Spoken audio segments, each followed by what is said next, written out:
Nah, saya mulai usaha sejak tahun 82 dan saya kira usia usaha saya sudah di atas 20 tahun.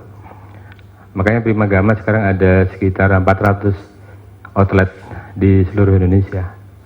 Dan kita sudah pernah punya murid sudah melampaui 1 juta. 1 juta murid. Nah, hari ini saya ingin bicara tentang pertama adalah bagaimana memulai usaha. Dan yang kedua adalah mengembangkan usaha. Dan saya kira yang tidak kalah pentingnya adalah ingin kaya itu ya. Kalau saya kira pada ingin kaya kan? Iya kan, ingin kaya. Kaya apa? Yang pertama adalah membuka usaha. Ini saya kira penting saya sampaikan karena hambatannya justru di situ pada saat mulai. Mengapa kita tidak bisa memulai atau sulit memulai? Karena saya yakin yang datang semua di sini adalah sangat dominan yang namanya otak kiri. Sangat dominan. Mengapa dominan? Otak kiri itu adalah otak yang rasional, otak yang teratur, otak hitung-hitungan. Jadi kalau mau buka usaha itu dihitung-hitung dulu. Nah biasanya kalau dihitung nggak buka. Dicari BEP-nya, kapan usaha itu balik. Lah berangkat aja belum udah pengen balik, ya kan? Jadi kita selalu menggunakan namanya otak kiri, otak yang rasional, otak yang teratur, otak hasil pendidikan kita, ya otak kiri. Nah, menurut saya kita harus gunakan namanya otak kanan. Otak kanan itu otak itu yang gila itu. Otak yang tidak teratur, otak yang tidak rasional. Otak yang tidak pakai hitung-hitungan. Jadi kalau usaha dihitung-hitung, saya kira nggak akan buka-buka. Usaha itu bukan dihitung tapi dibuka. Kalau dibuka, saya yakin Anda mesti ngitung, nggak mungkin udah dibuka kok didiemin aja kan nggak mungkin. Jadi yang lemah di kita adalah karena banyak dihitung. Otak kiri itu yang pokoknya apa-apa itu teratur, dihitung, terus harus untung. Lah ini yang saya kira nggak boleh rugi misalnya, itu saya kira nggak benar. Mestinya gunakan yang kanan. Kanan itu adalah otak yang tidak teratur, tidak rasional. Saya sering contohkan memulai usaha itu seperti orang masuk kamar mandi. Mana nggak ada kamar mandi di sini ya? Jadi orang masuk kamar mandi itu mikir nggak sih? Ada nggak orang mandi itu mikir dulu? 1 jam sebelumnya dipikir gimana ya mandi saya nanti sukses apa enggak gitu? Nggak ada kan? Orang mandi ya masuk kamar mandi. Setelah mandi itu kurang anduk, nggak ada anduk atau nggak ada sabun, nggak ada apa kan kita bisa keluar lagi. Usaha juga sama, coba dibuka dulu. Setelah dibuka, saya yakin mesti bisa Anda itu, mesti bisa. Nah lemahnya di kita itu karena nggak pernah dibuka. Saya punya teman udah setahun yang lalu cerita tentang punya proposal usaha. Kata dia sudah 1 lemari itu ide usahanya. Nah, kemarin ketemu sudah ganti lagi ide usahanya itu. Jadi usahanya belum berkembang, yang berkembang idenya itu. Nah ini saya kira mestinya tidak begitu. Kalau saya pengen sarankan pada teman-teman ya, usaha itu langsung dimulai. Nggak usah mikir, langsung dimulai. Nah, mengapa otak kiri kita itu harusnya membantu tapi malah menghambat? Karena memang yang kiri itu adalah ya, bayangkan kalau kiri itu selalu pengennya ngitung-ngitung, itu kan berarti nggak akan buka-buka. Ya, pengennya ngitung-ngitung. Sedangkan yang kanan tidak, kanan itu action, gitu ya. Yang sederhana coba, Bapak Ibu sekarang itu masih dominan kiri atau kanan? Coba semua tangannya diangkat seperti saya. Coba begini, coba tirukan tangan saya. Ini ke depan gini, yang kiri kebalikannya, coba bisa nggak? Kayak saya begini, nah ini bisa nggak gini? Bukan begini loh, bukan ya. Ini ke depan, Yang ini kayak gini, kayak saya nih. Bisa nggak?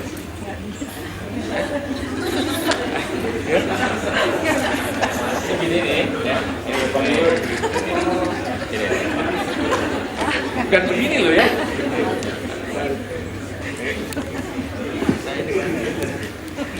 Tangan kanan kita ini adalah kepanjangan dari otak kiri kita. Ini terampil mesti, karena apa? Kita setiap hari gunakan otak kiri kita. Yang kiri nggak terampil, karena ini jarang dipakai. Yang kanan kita jarang dipakai, jadi kiri nggak terampil. Ini kan dipakai kalau pagi aja itu. Apa tuh? Ya itu, ke belakang itu buat bersih-bersih lah gitu. Mengapa orang stroke tuh biasanya tangan kanannya dulu kan? Yang kena karena otak kirinya, stresnya itu di kiri. Jadi kiri yang di sini kanan ini nggak pernah dipakai. Jadi kanan itu kalau bahasa usahanya lagi adalah namanya kreativitas. Itu di otak kanan. Intuisi itu di otak kanan. Sehingga harusnya, ini kalau digambar di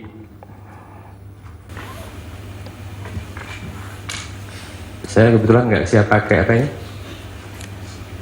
LCD karena nggak bisa komputer. Tapi saya punya sekolah tinggi ilmu komputer.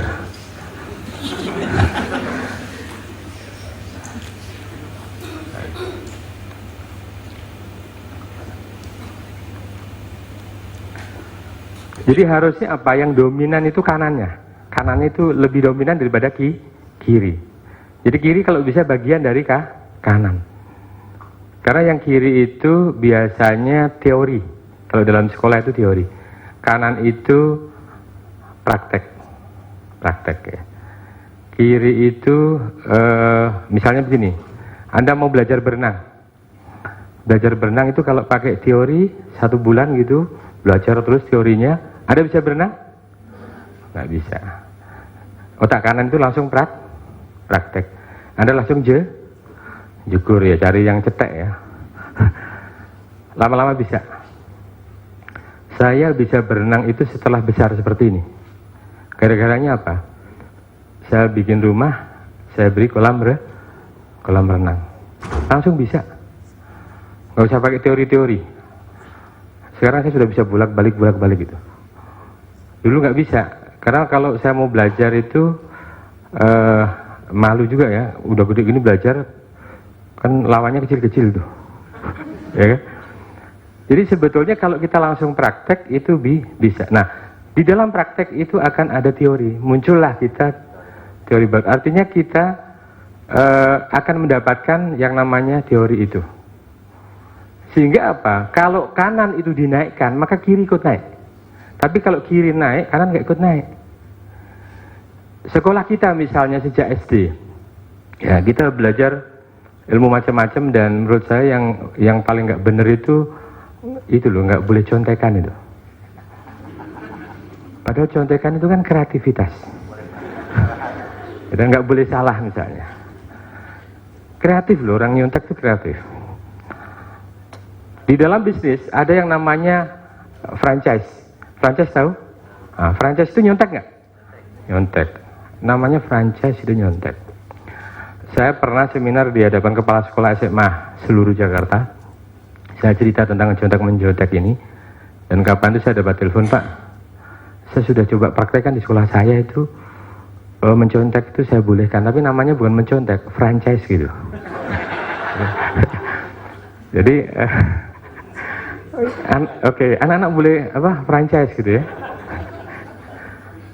Saya kira sama kan, franchise itu dengan mencontek. Anak-anak yang tidak pandai itu bukan dia tidak pandai, tapi dia sebetulnya orang-orang kreatif. Kreatif. Kalau yang pinter, coba pinter sekolah, itu apa? Kan asal jawab sama dengan dosennya kan dia betul. Kalau yang nggak pinter tuh, dia nggak mau sama dosennya, gitu loh. Sama gurunya dia pengen yang lain gitu loh. Itu kreativitas. Jadi berbeda ya, berbeda saya kira. Kalau mau jadi pengusaha memang tidak harus pinter sekolah. Jadi kalau kebetulan saya punya anak, ya alhamdulillah ya sekarang udah kelas mahasiswa gitu, ya waktu sekolah ini biasa-biasa lah gitu. Bahkan saya sering dipanggil sama guru BP-nya karena selalu ranking di atas 20 gitu. Saya sendiri senang sebetulnya, alhamdulillah saya punya anak seperti itu. Karena menurut saya lebih sulit membimbing orang yang pintar sekolah. Jadi selalu nanti jawabannya kan, selalu apa ya, nggak begini. Padahal usaha itu adalah langsung praktek, proses kan di dalam praktek itu. Bahkan anak saya lulus SMP saja sudah nggak mau sekolah, lebih berani dari bapaknya dulu. SMP udah nggak mau sekolah, sekolah lagi masuk SMA gara-gara ibunya itu hanya takut satu pertanyaan saja dari calon mertua. Nanti kalau tanya putranya sekolahnya sampai apa gitu kan nggak enak kalau ngomong hanya SMP gitu kan. Gitu kan. Nah, dari besan itu kan nggak enak itu. Makanya harus sekolah. Dan alhamdulillah akhirnya dia mau juga sekolah, tapi dia pilih yang masuknya kalau ujian saja. Gitu. Kebetulan ada sekolah yang mau menerima itu. Saya yang punya sekolahnya juga jadi. Sekarang lagi kuliah, tapi juga nggak pinter-pinter. Nah, menurut saya, kalau memang kita mau jadikan anak kita jadi pengusaha, ya itu. Atau ini teman-teman yang masih mahasiswa, ya jangan pinter-pinter lah. IP itu lebih dari 3 itu udah bahaya, lebih dari 3. Bahaya. Nah, kebetulan saya juga punya perguruan tinggi di Jogja, itu sekolah tinggi ilmu komputer paling besar menurut saya sekarang di Jogja. Setiap tahun di atas 1000 mahasiswa baru. Itu setiap wisuda itu selalu kita berikan penghargaan kepada 10 besar yang berprestasi baik dan 10 besar yang rendah. Gitu. Iya, karena yang baik-baik tadi kan dia calon karyawan yang baik. Yang IP-nya rendah calon pengusaha. Karena lamar-lamar kemana-mana ngelamar nggak diterima. Terpaksa dia harus jadi pengusaha. Nah, jadi apa? Itu pentingnya otak kanan, otak yang tidak teratur, yang loncat-loncat. Sekarang saya tanya, Bapak Ibu kan hampir setiap hari sikatan nih. Kalau mencet odol itu di bagian mana? Hah? Yang mana? Kan ada apa dari pinggir sampai habis atau kacau gitu? Oh, kalau sembarang udah bagus tuh, udah kanan itu. Ya kan? Penting keluar. Ya, terus yang penting keluar. Sembarang yang penting keluar. Kalau baca buku, ada selalu urut atau loncat-loncat? Nah, kalau udah mulai loncat-loncat tuh udah kanan itu. Pokoknya udah kadang-kadang dari belakang, kadang dari depan ya. Jadi udah mulai nggak teratur lah gitu. Ya. Jadi kalau misalnya sekarang ini kita masih teratur gitu ya. Contoh misalnya mengapa jadi karyawan itu masih sangat kiri biasanya jadi karyawan? Karena ya teratur kan. Kalau karyawan itu bangun jam berapa? Kan pagi kan? Pagi berangkat, nanti pulangnya jam 4 atau jam 5. Setiap hari kan rutin gitu. Itu kiri. Kalau pengusaha itu, saya misalnya rumah di Kemang, kantor di Kabupaten Tendian. Kalau berangkat itu jam 1 saya. Nanti jam 3 udah pulang. Jadi Jakarta, itu saya nggak pernah macet di Jakarta itu. Orang pada udah berangkat, saya baru berangkat kan. Jadi yang bikin macet Jakarta itu siapa? Karyawan itu. Karyawan, saking banyaknya karyawan. Jadi kalau kita berangkat jam 1 kan bisa makan siang di rumah, bisa sholat dulu di rumah. Sholat duha bisa kita lakukan di rumah, ya. Baru jam 1 berangkat. Di kantor ada MOU, tanda tangan, selesai pulang. Orang belum pada pulang, kita udah pulang duluan gitu. Jadi memang harus malas gitulah. Jadi menurut saya sih harus, mulai latihan malas lah, jangan. Iya kan? Kalau karyawan kan rajin tuh, rajin. Coba besok hari Senin, coba nggak usah masuk lah gitu, coba. Itu latihan pertamanya itu, ya. Hari Selasa nggak masuk lagi, terus Rebo nggak masuk kan Kamis dipecat. Nah, itu pengennya begitu. Terus Anda bisa jadi pengusaha. Ya, jadi mesti apa? Pakai otak kanan gitu ya, pakai otak kanan. Nah, yang gini, untuk membedakan kanan dan kiri yang paling sederhana dan gampang dimengerti adalah ini nih. Ada satu cerita begini, cerita orang pacaran, mungkin sudah ada yang pernah mendengarkan. Jadi remaja, laki perempuan misalnya pacaran, yang lakinya setir mobil, yang ceweknya duduk di sebelah kiri. Nah, si cowoknya bilang gini, "Dek, boleh nggak saya pegang tangan? Dek, boleh nggak saya pegang paha? Dek, boleh nggak saya pegang dada? Dek, boleh nggak saya pegang pokoknya dan seterusnya lah itu." Nah, akhirnya si cewek kan marah, ditempeleng tuh laki-laki. Kok cuma ngomong aja, nggak action gitu loh. Ya. Jadi apa? Pacaran itu kalau pakai otak kiri itu rugi. Ini kan ngomong-ngomong aja, nggak sampai-sampai kan? Gitu kan? Nah, otak kanan adalah action. Otak kanan itu action. Contoh begini, mau bikin usaha. Kalau boleh saya sarankan nih, coba mulai besok waktu jam istirahat atau waktu apa atau pulang dari sini, coba cari tempat ruko atau rumah untuk usaha. Coba nanti pulang dari sini cari tempat untuk usaha. Nah, Anda mikirnya kan, loh cari tempat itu kan harus punya uang. Enggak, uangnya cari-cari. Ngerti maksudnya? Cari-cari nanti ya. Nah, cari yang dikontrakkan itu ya. Itu adalah otak kanan. Jadi nggak usah mikir punya uang atau nggak punya uang, coba cari deh tempat. Kan ada yang dikontrakkan itu, Rewide atau Era atau apa. Coba sekarang ditelepon, tanya harganya berapa.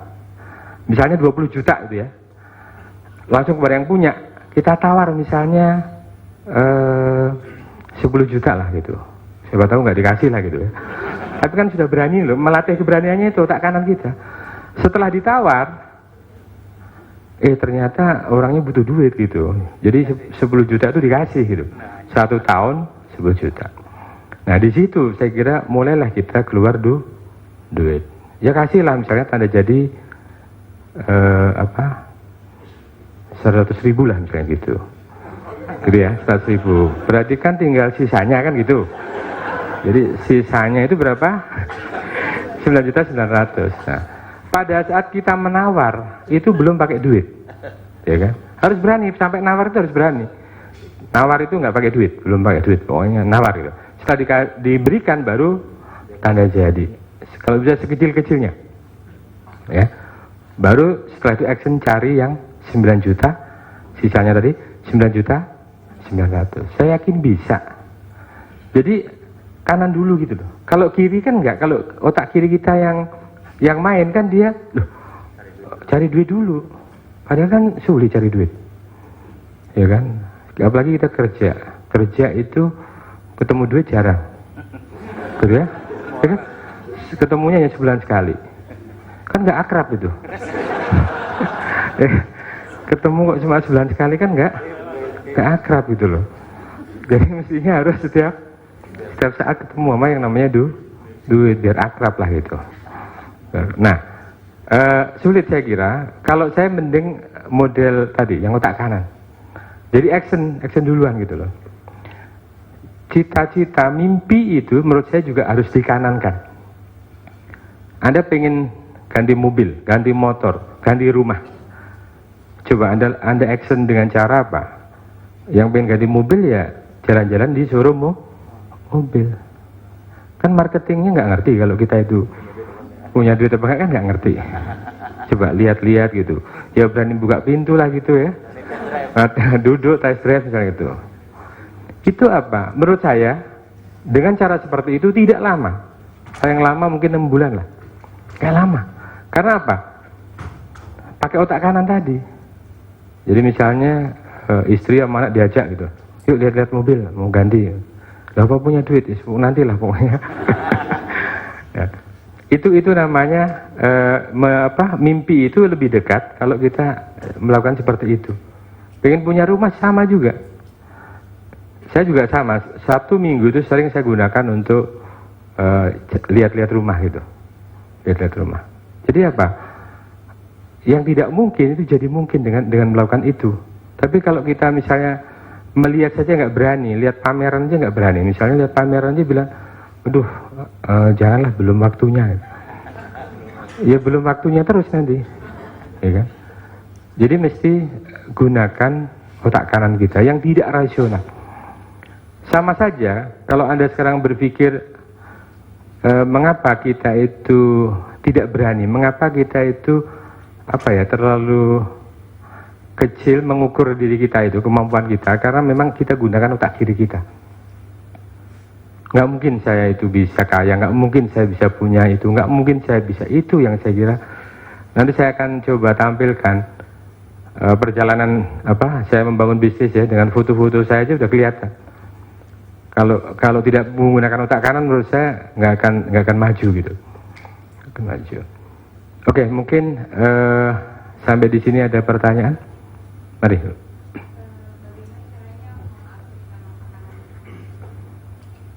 Ada pertanyaan, bagaimana mengaktifkan otak kanan kita? Ada yang mengatakan begini, kebetulan ada murid saya buka restoran Padang di Jalan Ampera. Ada namanya restoran Padang Balado. Apa yang dia lakukan pada saat kurang 3 hari sebelum pembukaan? Jadi dia mau buka restoran, tapi nggak tahu caranya seperti apa gitu ya. Dia nggak mungkin mau ngundang orang juga enggak gitu. Kurang 3 hari gitu. Apa yang dia lakukan? Dia beli yang namanya karangan bunga. Ya, karangan bunga itu yang ucapan selamat dulu. Itu dia beli, ada 20 dia beli, 20 biji, ditulisin dari BCA, BNI, pokoknya relasi-relasi dia itu. Dijajar-jajar di depan gitu ya. Nah kan orang lihat, wah ada restoran baru buka, langsung kan pada mampir kan. Pada mampir. Saya tanya, loh kok iya? Saya saking bingungnya Pak, nggak pakai otak gitu. Jadi sebetulnya nggak pakai otak itu ya otak kanan gitu loh. Jadi kalau menurut saya, coba mulai pakai kanan itu. Kalau Anda ngobrol sama teman-teman tuh, teman Anda bilang nggak mungkin, itu udah kanan. Gila, kamu gila, itu udah kanan. Tapi kalau masih biasa-biasa itu masih di kiri. Coba mulai ngomongnya mulai aneh-aneh itu. Jadi kalau memilih olahraga juga jangan olahraga yang pakai hitung-hitungan. Olahraga hitung-hitungan itu kan banyak, kayak badminton lah, tenis ya. Itu otak kiri. Golf itu sebenarnya juga otak kiri karena pukulannya kan dihitung, teringat terus hitungan. Coba kalau seperti jalan kaki pagi misalnya, kan nggak ada orang jalan dihitung misalnya dari rumah dihitung 1, 2 kan nggak ada. Nah, jadi yang tidak pakai hitung-hitungan, ya mulai dengan yang tidak hitung-hitungan. Mulai misalnya kayak menebak-nebak gitu ya. Terus kalau ada apa-apa coba, misalnya gini, sering kan ada pertanyaan gini, Pak, kalau saya mau mengembangkan usaha itu gimana ya, cara ke bank atau apa, cara kredit gimana? Action aja, langsung datangi bank itu. Kalau bank yang satu nggak nolak atau bagaimana ya pindah ke bank lain, kan banknya ada 100-an bank kan, coba gitu. Jadi dengan menggunakan kanan itu action. Jadi gini, memang tidak semua pekerjaan itu cocok dengan otak kanan. Contoh misalnya kalau kita punya karyawan bagian keuangan, kasir misalnya gitu ya. Kalau otak kanannya bagus kan bahaya itu. Ya, kreatif itu kan, kreatif. Ya kan? Nah, itu memang ada tertentu. Anggota ABRI misalnya, saya kira harus kirinya kuat. Kalau dia kanan kreatif, bahaya. Semua pegang senjata kan gitu. Boleh perang sendiri misalnya gitu, ya kan? Jadi ada pekerjaan tertentu, tetapi untuk pengusaha, orang-orang marketing misalnya itu jelas otak kanannya harus bagus. Kita dulu tuh pernah belajar begini, waktu SD misalnya, ibu guru kita itu pernah memberikan bacaan itu begini.